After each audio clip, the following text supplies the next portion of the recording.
this is an iHeart podcast. Guaranteed human.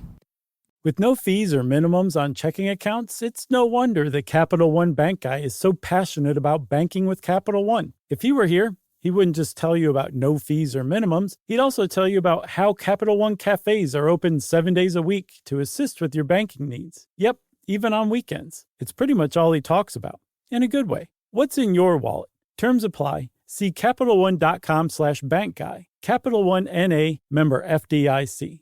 Work can be a little weird. Cringy training seminars, coworkers who won't stop talking about their plant, forgetting the mute button at an inopportune moment. We have to deal with a lot on any given workday. Sometimes it can feel hard to thrive and move forward in your career. Well, that's where LinkedIn comes in. LinkedIn helps you get ideas and insights from experts in your field, connect with people professionally, grow your network, and access tools designed to help you find the right fit for your next role. Whether you're just getting started, figuring out your next move, or looking to accelerate your career, LinkedIn is built to support you at every stage, because LinkedIn is the network that works for you. Visit linkedin.com/knowstuff to learn more. Welcome to Stuff You Should Know from HowStuffWorks.com.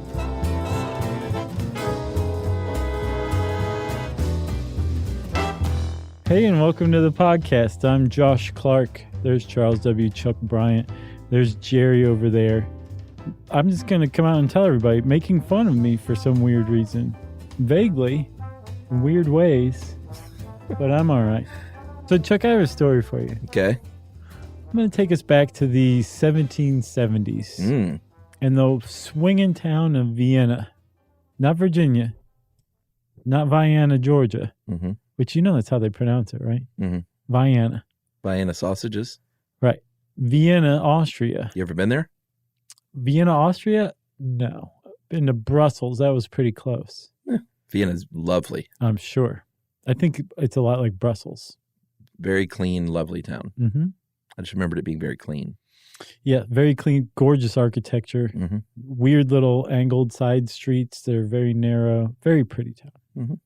So we're in Vienna, and there is a dude skulking about, going to the royal palace in Vienna. His name is Wolfgang von Kempelen, and he's an inventor. He's an engineer. He's a pretty sharp dude, and he's got with him what would come to be known as the Turk. But he called it the mechanical Turk or the automaton chess player. And that's what it was. It was a wooden figure that moved mechanically, seated at a cabinet, and on top of the cabinet was a chessboard. And when he brought it out to show to the royal court, he would it was cool kind of, but nothing they hadn't seen before, because automata was kind of a hip thing by then. Yeah, people loved building these, engineering these automata machines to do various things, and people were just knocked out by the fact that you hide these gears and levers behind wood or a cloth, and it looks as though there's a real, well, not real, but you know what I mean. That it's like a real machine. Yeah, but they weren't fooled into thinking like, is that a real man? It was, no. But it was, for their time, it was so advanced looking that it's like us seeing Ex Machina in the movie theater. Sure. Does that make sense? Yeah, no, it does make sense. But imagine seeing like Ex Machina and being like, I've seen this before. This isn't anything special. Okay? Yeah, and this thing, to be clear, looked like a, is it Zoltar or Zoltan from Big? Zoltar? Zoltan? I don't know. It's one of those two. One of those two. Like this guy's wearing a turban, and it's in a glass case, like a bust, like a chest up thing. Yeah, he's seated at this cabinet, so there's no need for legs or anything like that. Yeah. But this is what was amazing about the Turk. He could play chess, and he could play chess really well. So, yeah, he was like an automaton, and he moved all herky-jerky or whatever. But he could play you in chess, which was a huge, huge advance at the time. Like, this is something that wouldn't come up again until the 1990s, more than 200 years later. this thing, this automaton, could play a human being in chess and beat them. Well, yeah, and it looked like when the game started, it would look down at the chessboard and like cock his head like, what should my first move be? Right.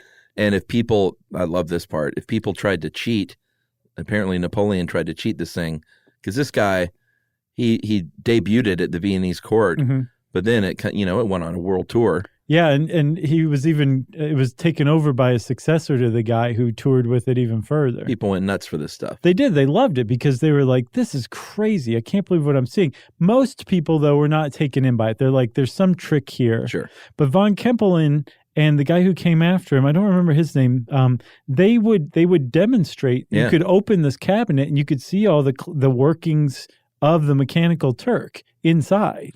Right. So what I was saying is, if this thing's sensed a cheater, like Napoleon supposedly did, it would, Napoleon would move a piece out of turn or illegally or something. Right. This dude, the Turk 182, would pick up the chess piece, move it back as if to say like, no, right. Napoleon, I see what you're doing. Yeah. And then if the person attempted to move it again, I don't know how many times, maybe 2 or 3 times, eventually it would just go, and wipe his hand across the board and knock off all the pieces, game over. Right. Which is pretty great. Yeah. It's a nice little feature. Yeah, it is. But it even showed even more that this thing was thinking for itself. Yeah. That's the key here, right? Sure. Chess had been, for a very long time, viewed as only something that a human would be capable of because it took a human intellect. And there was actually a guy, an English engineer, I think he was a mechanical engineer. His name was Robert Willis. He said that chess was in, quote, the province of intellect alone. So the idea that there is this automaton playing chess blew people away. Oh, yeah. But again, people figured out like, okay, there's something going on here. We think that von Kempelen is controlling this thing remotely somehow, maybe using magnets or whatever. Other people hit upon the idea that there was a small person inside the cabinet who would hide when the workings were shown, when the cabinet was open to show the workings. Yeah. And then when the cabinet was closed again and the mechanical Turk started playing, the person had crawled back out and was actually controlling it. This seems to be the case, that there was a person controlling it. But the idea that it was a machine that could think and beat humans in chess had like kind of unsettling implications. Yeah, this author, Philip Thickness, great name, British author. Sure. Philip Thickness. Yeah. He said, and people, like you said, all those more complicated explanations. In this article you sent, astutely points out that he followed Occam's razor and basically said he's got a little kid in there. He's got a little Bobby Fischer in there, right? That's really good at chess. And that's what's going on. Yep. And other people speculated that other, little people might be in there, just adults who would fit in there. But then, there's the explanation that he would open it up and shine a candle around and say, nothing to see here, right, everyone. So should we reveal the real deal? Sure. I think I did already. Well, I don't think you spelled it out as... Oh, well, spell it out. There was a little person in there. Yeah. Not just one little person, but they would travel around and recruit people. I guess people would get tired of being in there. Or they'd forget about them and they'd starve and have to replace them. But it really was a trick. There was a little person in there.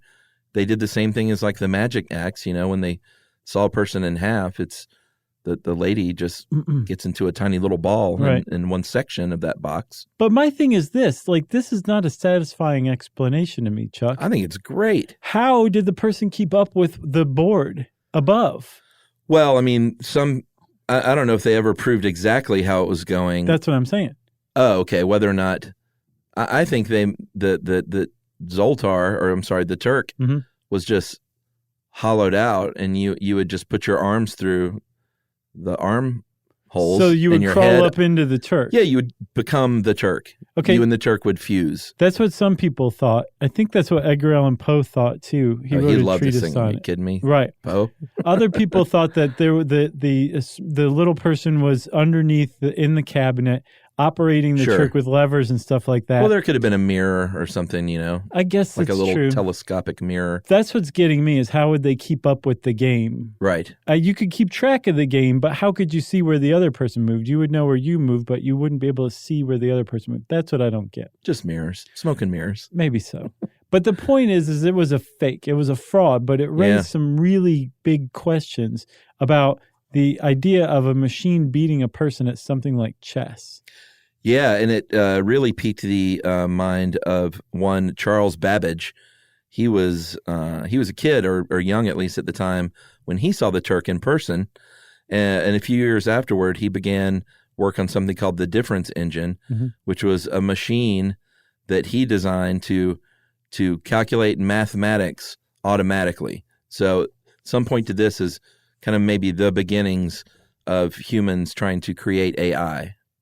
Well, yeah, with Babbage's differential machine or difference machine? Yeah, difference engine. But at the very least, what this is the first that I know of example of man versus machine, even though it was really man versus man because it was a man in the machine. Right. It was a fraud. Yeah, but it sparked that idea. It definitely did. And that's something that, like chess in particular has always been like this idea of like, if you can teach a machine to play chess, you have really achieved a milestone. Sure. And there's been, plenty of programs, most notably Deep Blue, which we'll talk about. But there's been this idea that like part of AI is chess, teaching it to play chess. Yeah. But the people who develop AI never set out to make a chess playing AI just to make a machine that can play chess. Right. That's not the point. Chess has always been this way to demonstrate the progress of artificial intelligence. Yeah, because it's a complex game that you can't just program it. Like it almost has to learn. Well, it depends on how you come at it at first, right? So initially, they did try to program it. Okay, there's this from basically 1950 to about say 1950 to 2010, 60 years, right? That is how they approached AI in chess. Is you figured out how to break chess down and explain it to a computer. Now, if you could, ideally, you would have this computer or this AI, this artificial intelligence, be able to think about the outcome of every possible outcome of a move before making it. Right. That's just not possible. Still today, we don't have computers that can do that, right? So what you have to do is figure out how to create shortcuts for the machine, give it best practices, that kind of thing. Yeah. And that was actually laid out in 1950 by a guy named Claude Shannon, who's the father of information theory. And he wrote a paper with a pretty on-the-nose title called Programming a Computer for Playing Chess.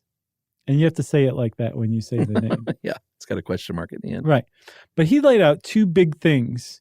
One is creating a function of the different moves. And then another one is called a minimax. And if those were the two things that Shannon laid out, and they established about 50 or 60 years of development in teaching an AI to play chess. Yeah, so this evaluation function is just sort of the very basis of it all, kind of where it starts, which is you kind of give a number, create a numerical evaluation based on the state of the board at that moment, right? And assign a real number evaluation to it. So the highest number that you would shoot for is obviously getting checkmate, getting a king in checkmate. Right, right. So what you've just done now is by assigning a number to a state, like the pieces on a board, what you've done is to say, like, shoot for this number. Right. The higher the number, like you're going to give this AI the rule now. The higher the number, the more desirable that this move that could lead to that higher number function, evaluation function, is what you want to do. Right. Like capture the knight or capture the queen. Capture the queen would have a higher evaluation number. Right, exactly. So that's the function. Then there's another one called the minimax. Yeah, this is pretty great. Where you want to minimize the maximum. And this is another shortcut that they taught computers. Maximum loss, that is. Right. Yeah. So what they taught computers to do is so no computer can look through an entire game, every possible outcome. Right. But there are computers that can look pretty far down the line at every possible outcome. And what you can say is, okay, you want to find the evaluation function that is the worst case scenario, the maximum loss, and then find the move that will minimize the possibility for that outcome. Yeah, and this is, you're only limited by your programming power, but by looking not only at the state of the board right now, but if I make this move and I move the pawn to this spot, what are the next 3 moves possibly that could happen as a result of this move? Right. And you're only limited, like I said, by programming power. So obviously the more juice you have, the more moves ahead that you can look. Exactly. And then they just shy away from ones with a higher function number. Exactly. Or a lower function number, depending on how you've programmed it. Right. But they're making these decisions based on these rules. And then there's other things you can do, like little shortcuts to say if a decision tree leads to the other player's king being in checkmate, don't even think about that move any further. Don't evaluate any longer. Just abandon it, because we would never want to make that move, right?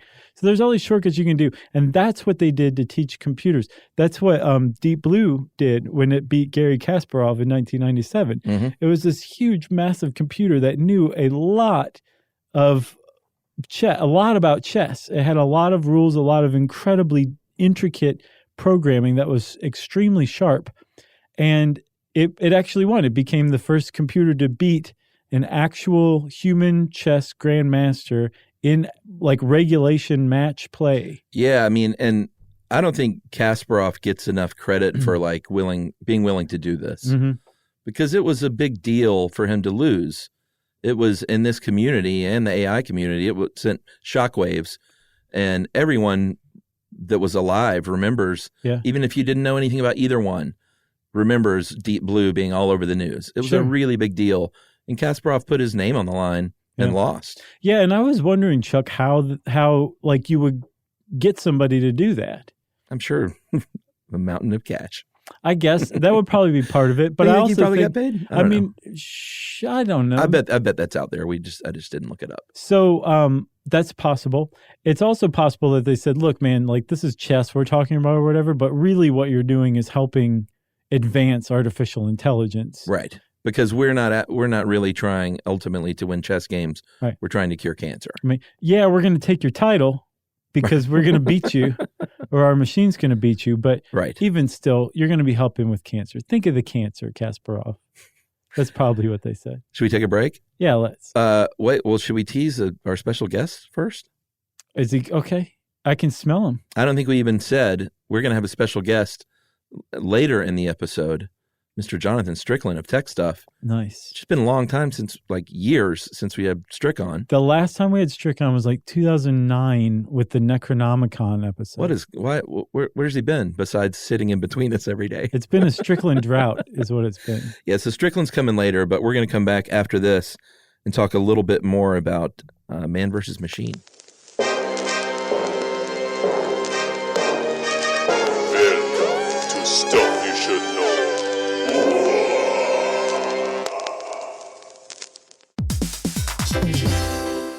Hey everybody, we're here to talk to you about Wayfair, who believes that spaces should be functional, they should be comfortable, they should be well designed, and they can be well designed by you with their help. Your updated space should feel more comfortable, inviting, and practical for everyday use. And we're talking about outdoor seating. We're talking about grills. We're talking about major appliances. If you need storage solutions, Wayfair can help you out. Patio lighting, rugs, decor. It is your one-stop shop for home. Yeah. I mean, it's getting nice out, so it's time to think about living outdoors for the next few months. And Wayfair knows that outdoor furniture, it's heavy, it's intimidating to assemble. So Wayfair has stepped in and said, we're going to handle the hard part so you don't have to. That's right. You can shop Wayfair Verified, your shortcut to the good stuff. And that means their team of product specialists are going to vet everything by hand using a 10-point inspection, testing things like, quality materials, functionality, and features, and even how long it takes to build that piece of furniture. And the overall experience save time, reduce hassle, hassle and improved convenience. Patio season is here, and these deals won't last. So head to wayfair.com right now to get your outdoor space ready for way less. That's WAYFAIR.com. Wayfair, every style, every home.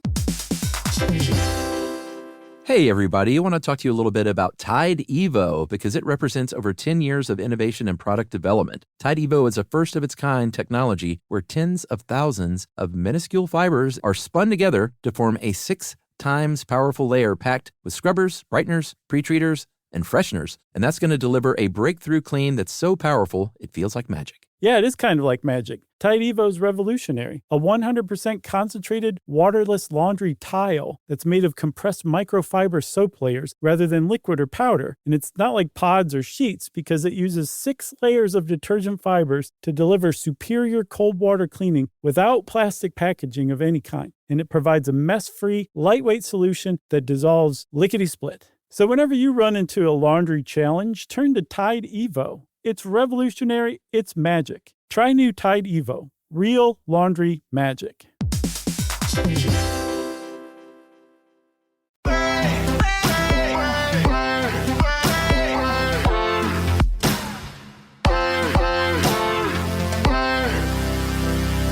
Okay, dude. So what we just described was how AI was taught to play things like chess or to think. Like you take something, you figure out how to break it down into little rules and things that a computer can think of, right? And then follow these kind of rules to make the best decision. That's how it used to be. The way that it's done now, that everybody's doing now, is where you are creating a machine that teaches itself. Yeah, that's the jam. That was the breakthrough. You may have noticed back in about 2013, 2014, all of a sudden, things like Siri and Alexa got way better at what they are doing. They got way less confused. Oh, really? Your navigation app got a lot better. Yeah. The reason why is because this new type of AI, this new type of machine learning that can teach itself and learn on its own, just hit the scene, and they just started exploding. And one of the things that they were first trained on was games. Yeah, and it makes sense. And if you thought chess was complicated and difficult, when it comes to these new AIs that they're teaching to teach themselves game strategy, they said, we might as well dive in to the Chinese strategic game Go, because it has been called the most complex game ever devised by humans.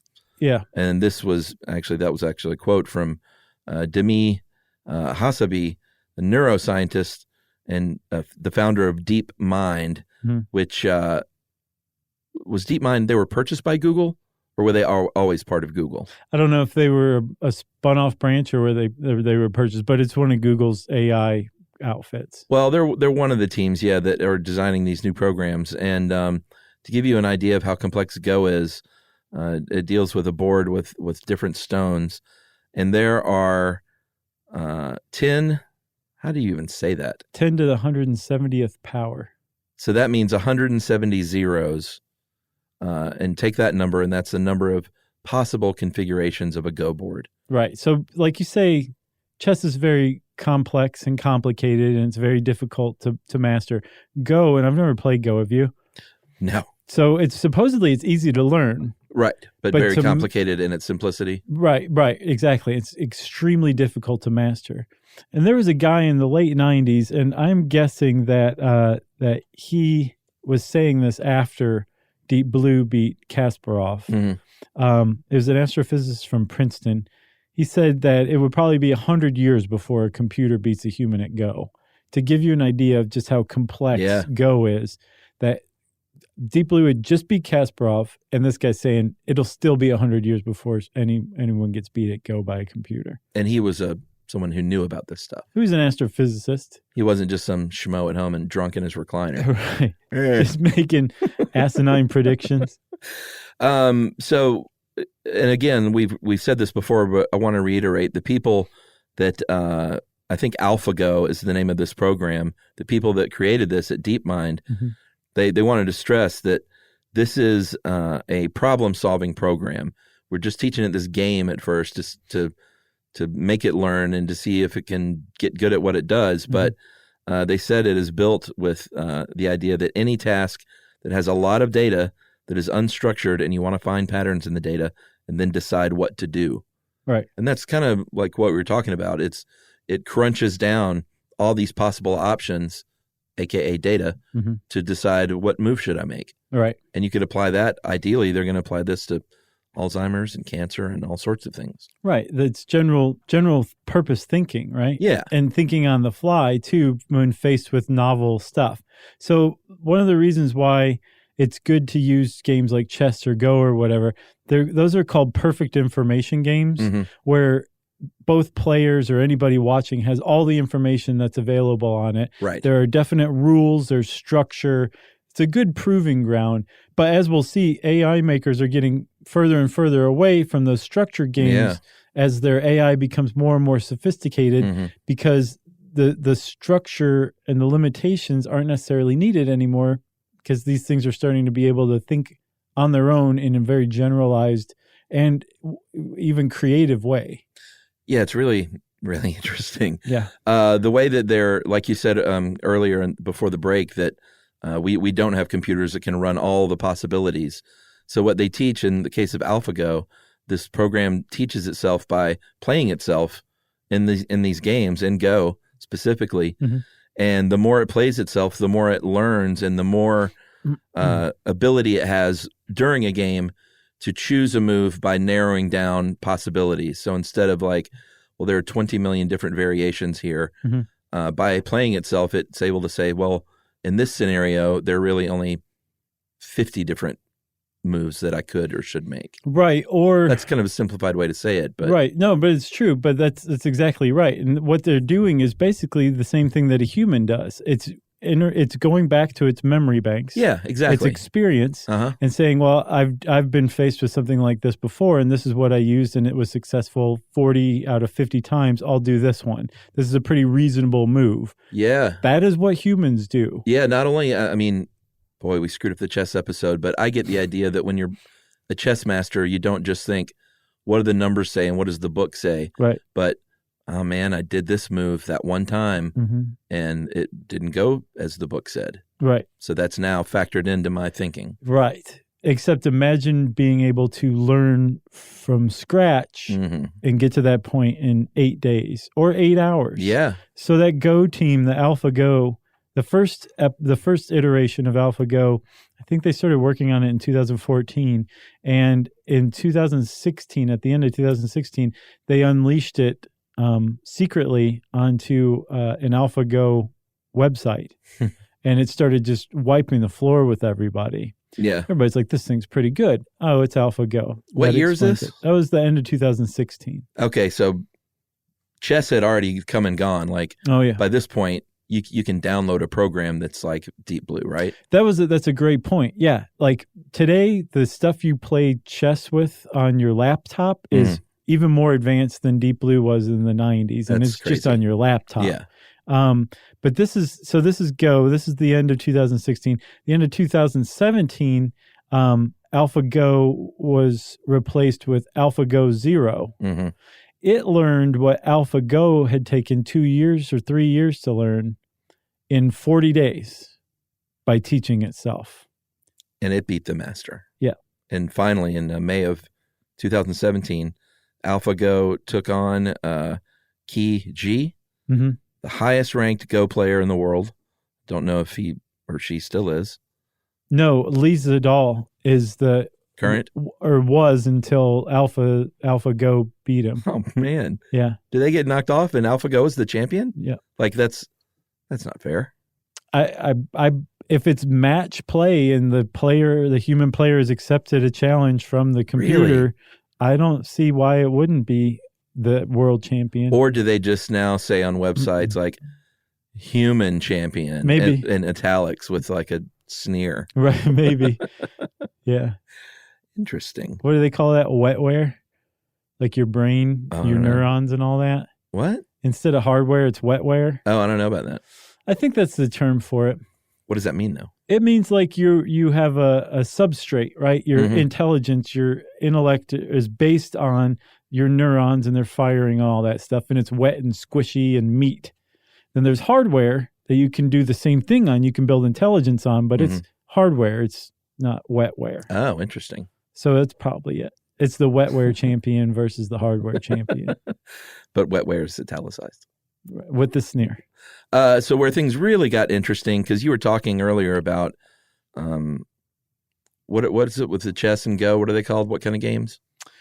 Perfect information games. Right. Then you think, and my first thought when you said that was, well, yeah, but then there's games like poker, like Texas Hold'em, right, where there are a set of rules, but poker is not about the set of rules. It is about sitting down in front of whatever 5 or 6 people and lying, and bluffing and getting away with it, and being your bluffed game yourself, being bluffed. Like there's so many human emotions and contextual clues and micro expressions and all these things. Like surely you could never ever teach a machine to win at Texas Hold'em poker. Yeah, it'll be 100 years at least before that happens, I predict.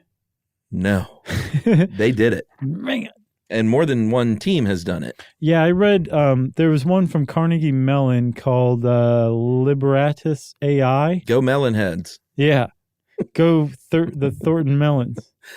Right? Yeah, I mean, the University of Alberta has one called Deep Stack. That was the one I read about. Okay. And it actually, here's the thing, like if you read the release on it, you're like, you don't know how this thing works, do you? Oh, really? Yeah, and I'm pretty sure they don't fully get it, because that's one of the problems. I actually talk about this in the Existential Risks series. That's scary. That is to be released. Right. That there is a type of machine learning where the machine teaches itself, but we don't really understand how it's teaching itself. That's probably the scariest one, right? Or what it's learning, but that's the most prevalent one. That's what a lot of this is like these machines. It's like, here's chess.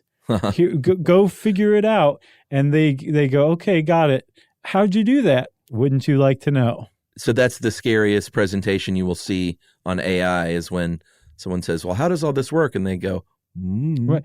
But we just know it can beat a human at poker. Yeah. But the thing about Deep Stack at the University of Alberta is that it learned somehow some sort of intuition. Yeah, because that's what's required. It's not just the perfect information where you have all the information on the board. It's with poker, you don't know what the other person's cards are, and you don't know if they're lying or bluffing or what they're doing. So that's an imperfect information game.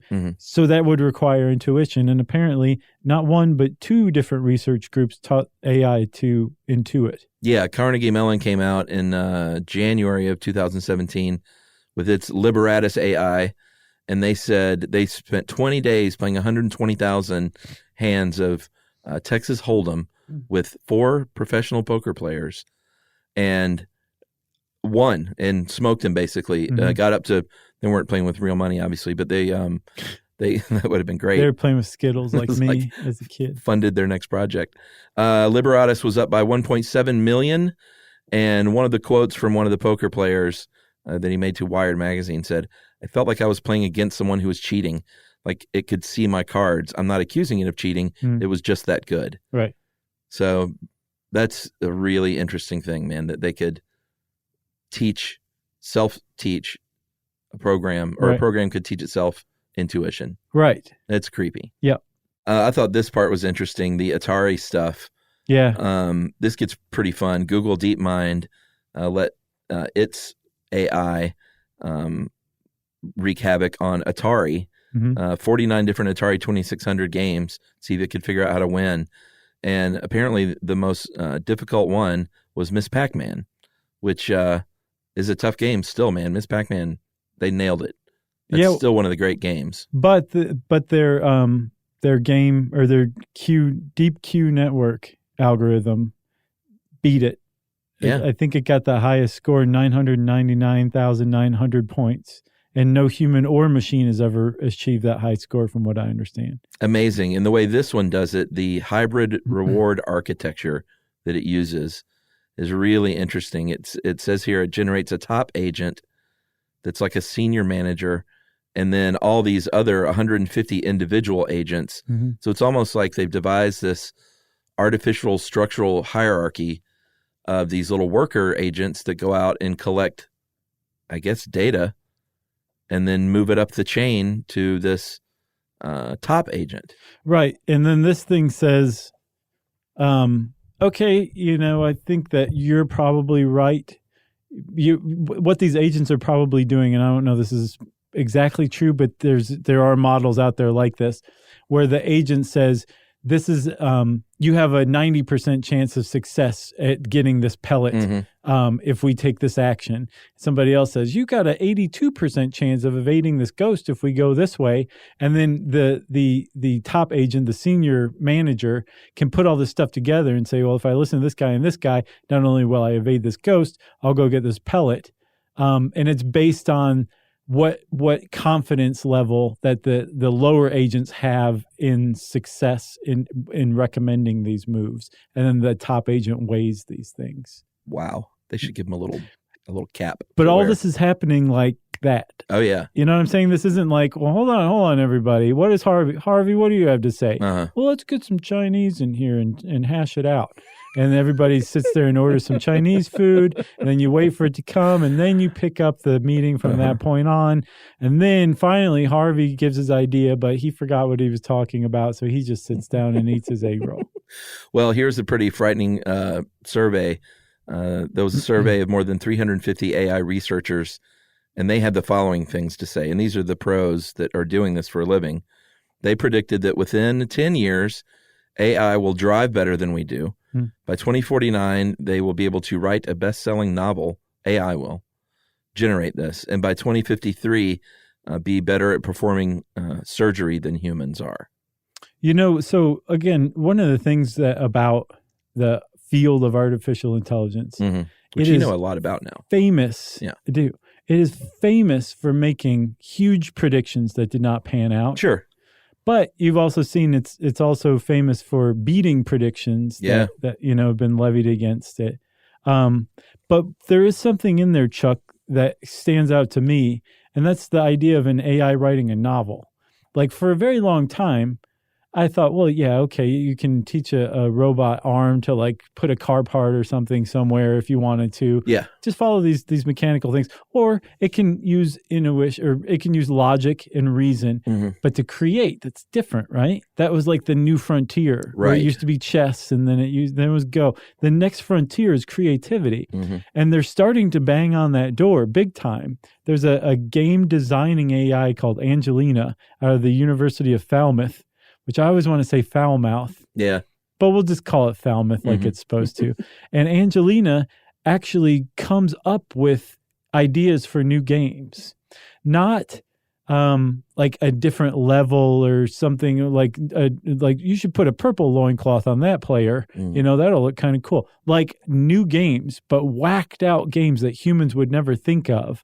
One example I saw is in a dungeon battle royale game, a player controls like 10 players at once, and some you have to sacrifice to be killed to save the others.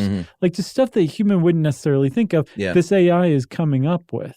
Well, I mean, when you think of creatively, especially something like writing a novel or a film, if there are only 7 stories, I mean, isn't that sort of the thinking that they're basically every dramatic story is a variation of one of 7 things? Yeah. So, I mean, you can look at like AI as scary, and in some ways it very much is and can be. But there's also like definitely a level of excitement of the whole thing, and the idea that there are artificial minds that are coming online or that have come online now that are out there that are they'll just naturally, by definition, see things differently than we do. Yeah.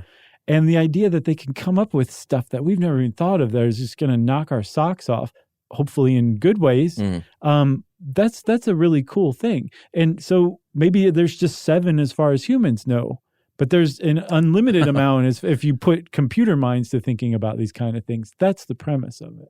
Right. So the robot would be like, you never thought of boy meets girl meets, well, trilobite.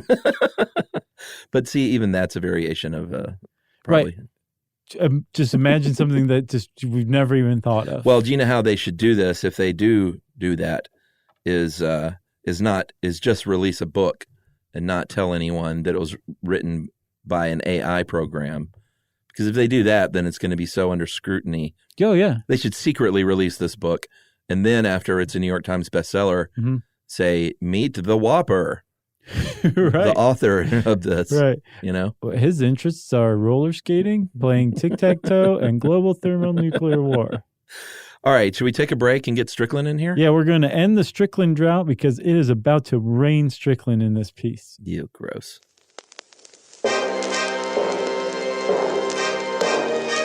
Welcome to Stuff You Should Know.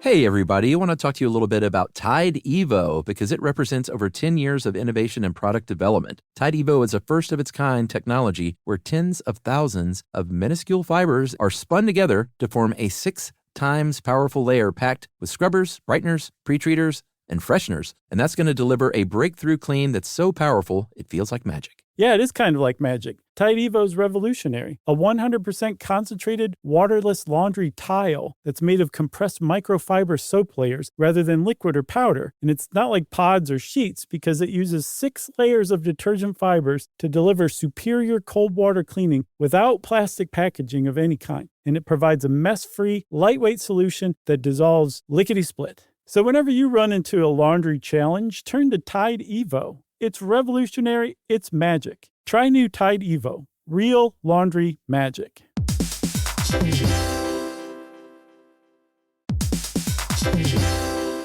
Hey, everybody. When you're at work, you never know when you're going to get interrupted, like when an office fire drill happens right in the middle of your presentation, or maybe construction is going on just outside your window. But with the Dell Pro laptop powered by Intel Core Ultra with vPro, no matter how many interruptions you have, your laptop won't be one of them. Yeah, with a battery that's optimized for the way you work and built-in intelligence that quiets distractions the moment you're trying to focus, your tech won't slow you down, even when you're getting bounced from an office you forgot to reserve. The Dell Pro, built for those who stay in the flow. Find technology built the way you work at Dell.com/Dell-Pro. Built for you.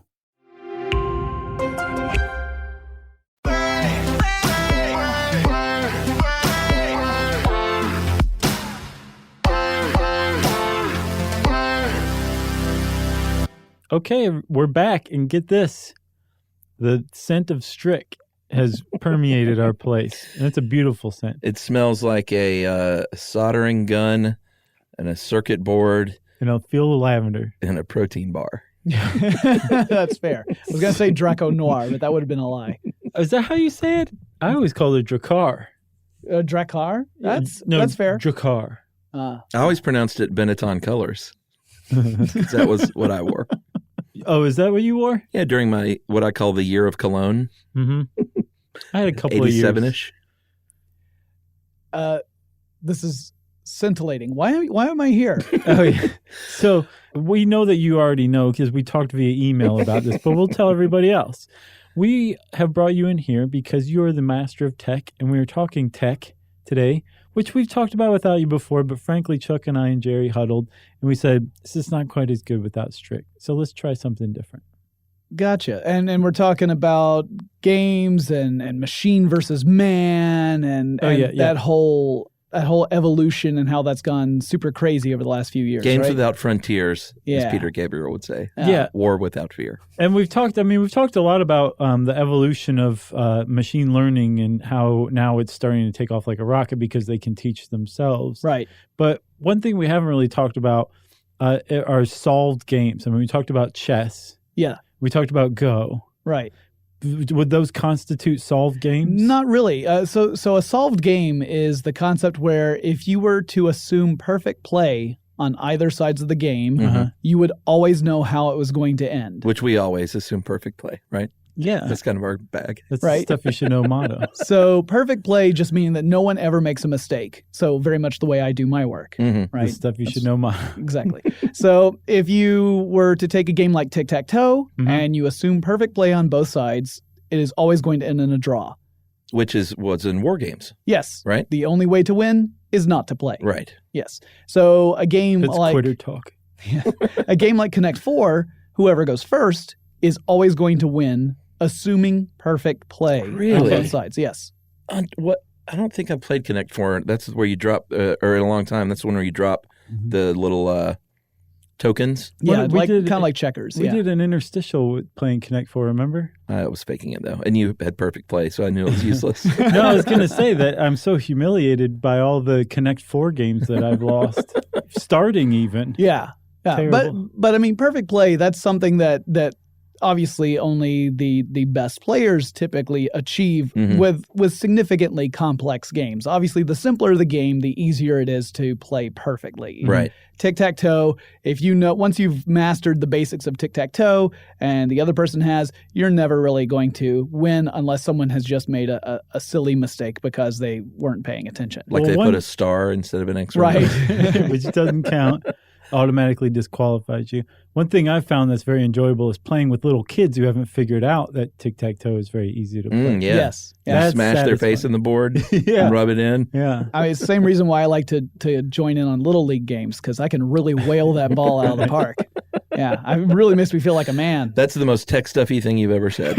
You really whale that ball out of the park. Well, to be fair, I did just do a tech stuff episode about the technology behind baseball bats, so it's still fresh on the mind. Nice. I have to listen to that one, actually. It's a lot of fun. So there have been a lot of games that have been solved. Right. Checkers was one that was recently solved recently by the early 90s when it was played against a computer called Chinook, and Chinook. Yeah, like the helicopter or the winds that blow through Alberta. Exactly.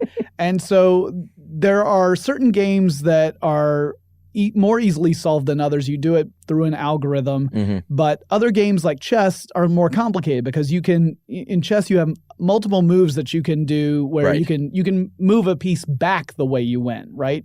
You're not committed to going a specific direction with certain pieces. Oh, never thought about that. Like with a knight, you could go right back to where you started on your next move if you wanted to. And that creates more complexity. Right. So the more complex the game, the more difficult it is to solve. And some games are not solvable simply because you'll never know what the full state of the game is from any given moment. Did you have a chance to talk about the difference between perfect knowledge and imperfect knowledge in a game? Yeah, we talked about that some. Yeah. So computers, obviously, they do really well if they understand the exact state of the game all the way through, if they have perfect knowledge. All of the information's there on the board, right? Right. And all players can see all information at all times. But games like poker, which you guys talked about, obviously you have imperfect information. You only know part of the state of the game. That's why those games have been more difficult, more challenging for computers to get better than humans until relatively recently. And there have been two major ways of doing that. You either throw more processing power at it, like you get a supercomputer, or you create neural networks, artificial neural networks, and you start teaching computers to, quote unquote, learn the way people do. So we talked about that. Yeah. And one of the things that we talked about was how there's this idea that the programmers, especially say the people who are making programs that are playing poker and are getting good at poker, aren't exactly sure how the machines are learning to play poker or what they're learning. They're just getting better at poker. Yeah. Do they know how they're learning poker, or they just know that they're learning poker and that they're good at it now? Where's the intuition? How is that being learned? An excellent question. The way it typically is learned, especially with artificial neural networks, is that you set up the computer to play millions of hands of poker that are randomly assigned. So it's truly as random as computers can get. That's a whole philosophical discussion that I don't think we're ready to go into right now. But you have games come up where the computer is playing itself millions upon millions of times and learning every single time how the statistics play out, how different betting strategies play out. It's sort of partitioning its own mind to play against itself. And through that process, it's as if you, as a human player, were playing thousands of games with your friends, and you start to figure out, when I have these particular cards and they're in my hand, and let's say we're playing Texas Hold'em, and the community cards are these, then I know that generally speaking, maybe 3 times out of 10, I end up winning. Maybe I shouldn't bet in this. Well, the computer's doing that, but on a scale that far dwarfs what any human can do, and in a fraction of the amount of time. Right. Gotcha. And so It's sort of it's intuition in the sense of it's just done it so much. Right, but does that mean it's completely ignoring micro expressions and facial cues?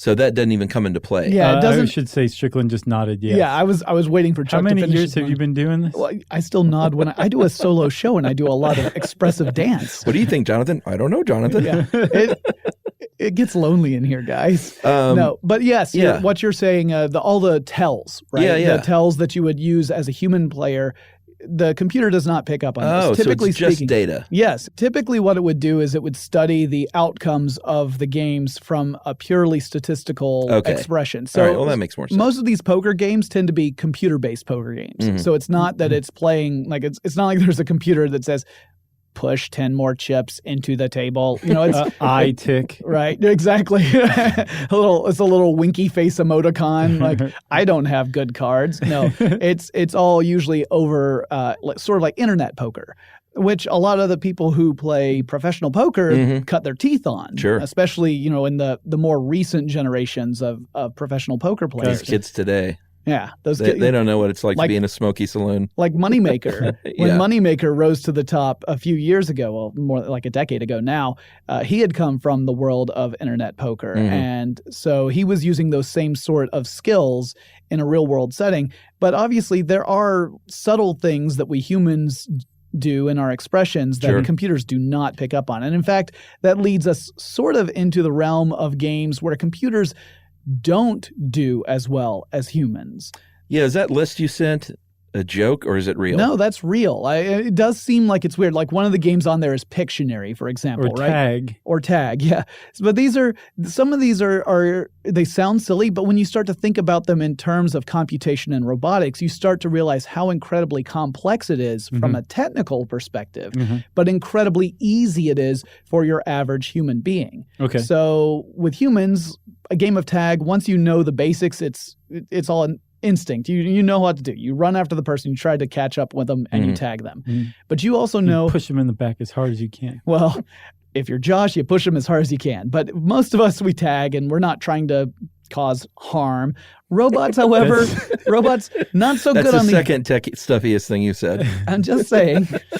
Isaac Asimov's rules of robotics aside, robots are not very good at judging how hard they have to hit something in order to make contact, right? Yeah. They're not as good at even your bipedal robots that walk around like people, even the ones that can run and do flips and stuff. Have you seen that one the other day, the footage of that thing running and jumping? It's really impressive. And super creepy. Yeah, but even so...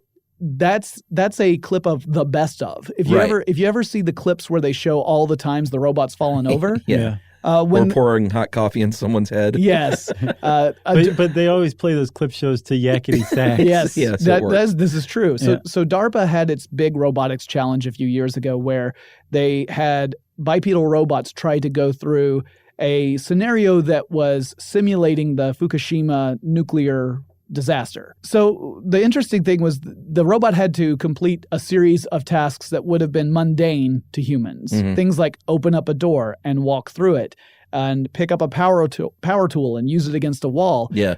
And you can watch the footage of some of these robots doing things like being unable to open the door because they can't tell if they need to pull or push, or they open the door but then immediately fall over the threshold of the door. Right. And when you see that, you realize as advanced as robotics is, as advanced as machine learning has become, and as incredible as our technology has progressed, there are still things that are fundamentally simple to your average human that are incredibly complicated from a technical standpoint. Like a 6-year-old can play Jenga better than a robot. Right. Okay, but the thing is we're talking robots here, and as we go more and more and more online and our world becomes more and more like web-based rather than reality-based, doesn't the fact that a robot can't walk through a door matter less and less?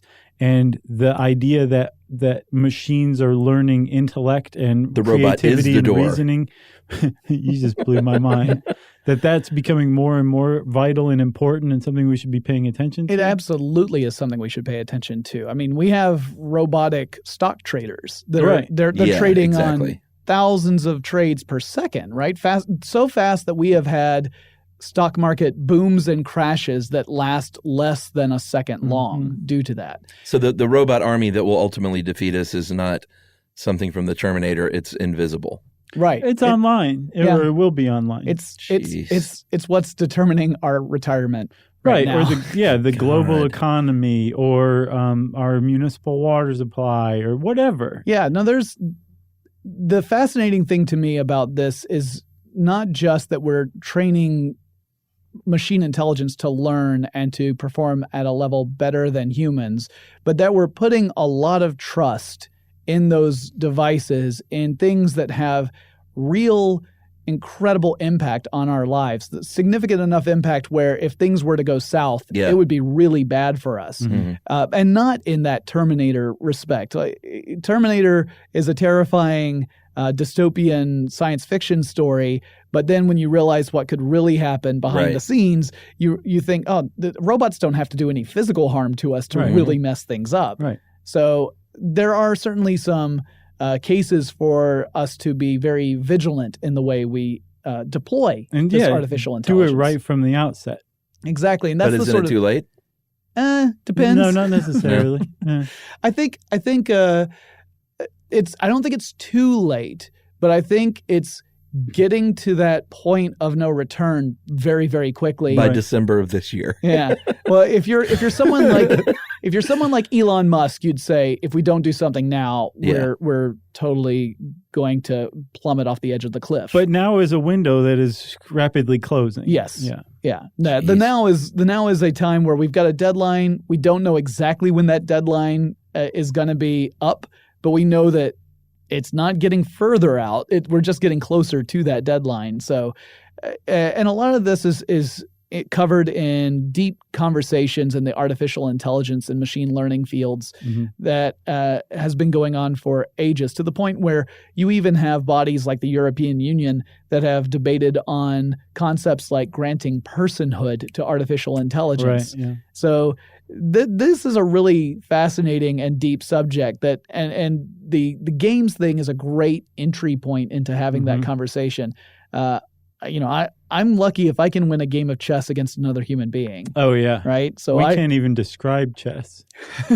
I did. My big thing is I do that knight thing. I call it the knight shuffle. I just move them back and forth. Right.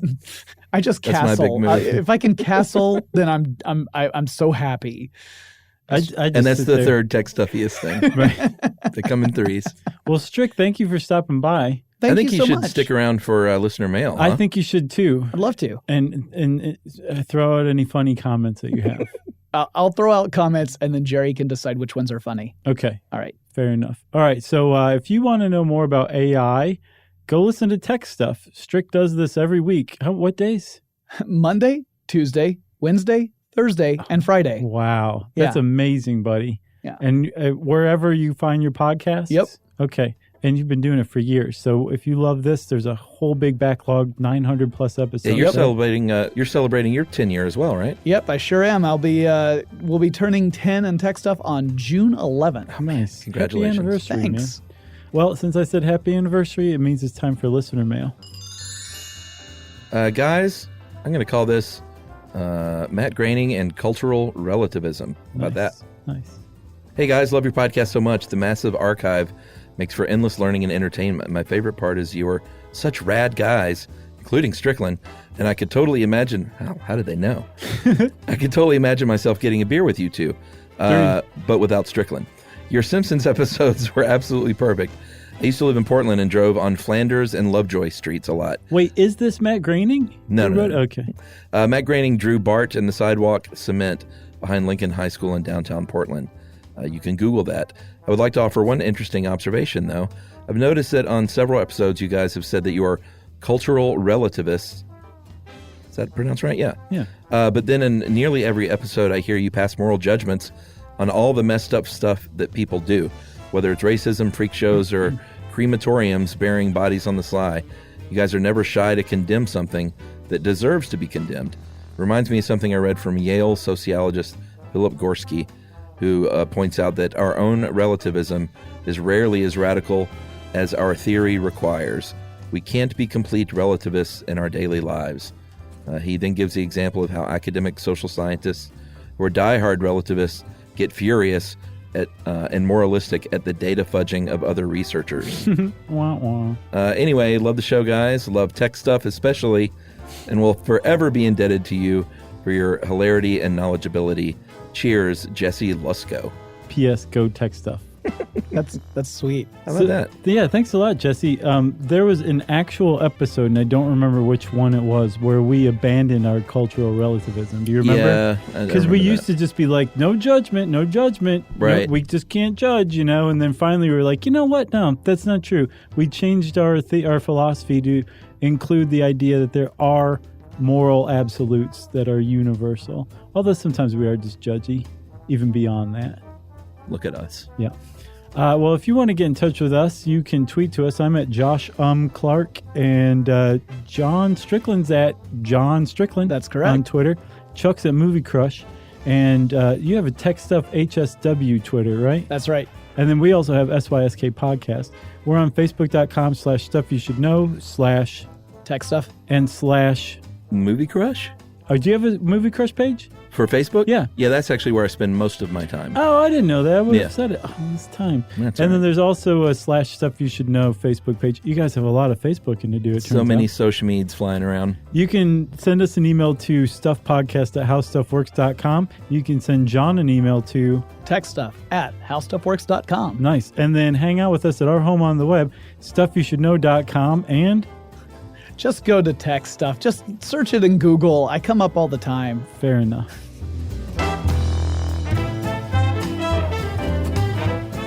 For more on this and thousands of other topics, visit howstuffworks.com.